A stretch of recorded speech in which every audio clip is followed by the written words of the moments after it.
Tudi na Ljudski univerzi ste se v začetku koronavirusa odločili, da začnete s šivanjem zaščitnih mask. Kako, na kakšen način, kdo se je tega udeležil? Tako je. Ljudska univerza Jesenice je v okviru prostovoljske akcije Podari uro skupaj z občinskim štabom civilne zaščite občine Jesenice in pa z občino Jesenice v aprilu pozvala vse, ki so vešči šivalnim strojem, k vključitvi v prostovoljsko šivilsko akcijo šivanja pralnih zaščitnih mask za splošno uporabo. Na poziv se je odzvalo 20 prostovoljcev, ki so doma iz Jesenic. Šivajo pa tudi prostovoljci, ki so doma z Gozd-Martuljka, Lipc, Kranjske Gore in celo Radovljice.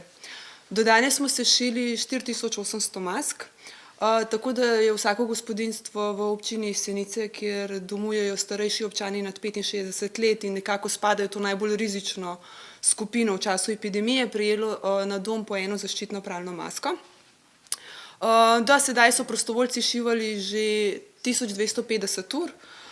Samo za občutek, če bi ena oseba hotela sešiti takšno število mask, bi potrebovala 156 dni, od ponedeljka do nedelje pa bi mogla šivati 8 ur na dan. To je približno pol leta.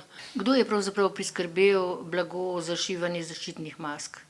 Ja, blago za šivanje zaščitnih mask je priskrbela občina Jesenice. Tako da so prostovoljke v bistvu blago dobile na dom. Pomoč pri koordinaciji je nudila ena izmed prostovoljk, ki je pomagala civilni zaščiti in pa nam na Ljudski univerzi Jesenice, tako da je vsem prostovoljcem v bistvu na dom pripeljala material za šivanjem, ki smo ga pripravili na Ljudski univerzi Jesenice, potem pa je na domu prostovoljcev tudi prevzela sešite maske. Naj omenim, da so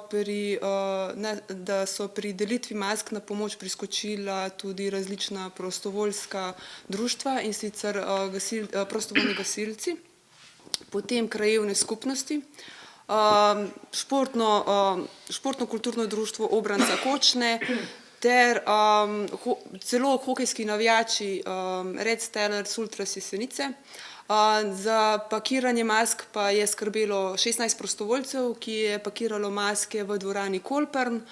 Ne gre pa pozabiti tudi na Nadjo Tratnik, ki je pripravila v bistvu navodila za šivanje zaščitnih mask. Ali akcija še vedno poteka? Tako je, akcija še vedno poteka. Kljub temu, da smo zagotovili tako veliko število mask, je potreba po maskah v bistvu še kar velika.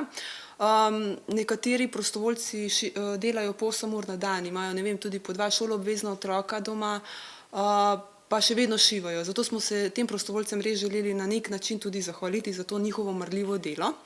Zato smo se župan občine Jesenice Blaž Račič, direktorica Ljudske univerze Jesenice Maja Radinovič Hajdič, poveljnik civilne zaščite Igor Arh in jaz kot koordinatorka akcije na Ljudski univerzi Jesenice prejšnji teden osebno na domu vsem prostovoljcem zahvalili. Izročili smo jim zahvalo in jim podarili neko majhno pozornost v znak zahvale. Moram reči, da so bili zelo presenečeni, saj za naš obisk v bistvu sploh niso vedeli. Pričakovali so samo Katjo Gregorič, ki v bistvu šiva, pakira maske in pa tudi pomaga s to koordinacijo in dostavljanjem blaga. Na podoben način smo se zahvalili v dvorani Kolpern še vsem prostovoljcem, ki te dni pakirajo in pa delijo maske. Ocenjujemo, da v akciji sodeluje trenutno okoli 140 prostovoljcev, zato bi se res rada vsem še enkrat iskreno zahvalila. Od vas pa tudi zelo lepa gesta, da ste organizirali in da ste se spomnili v tem času za šivanje zaščitnih mask. Hvala. Hvala vam.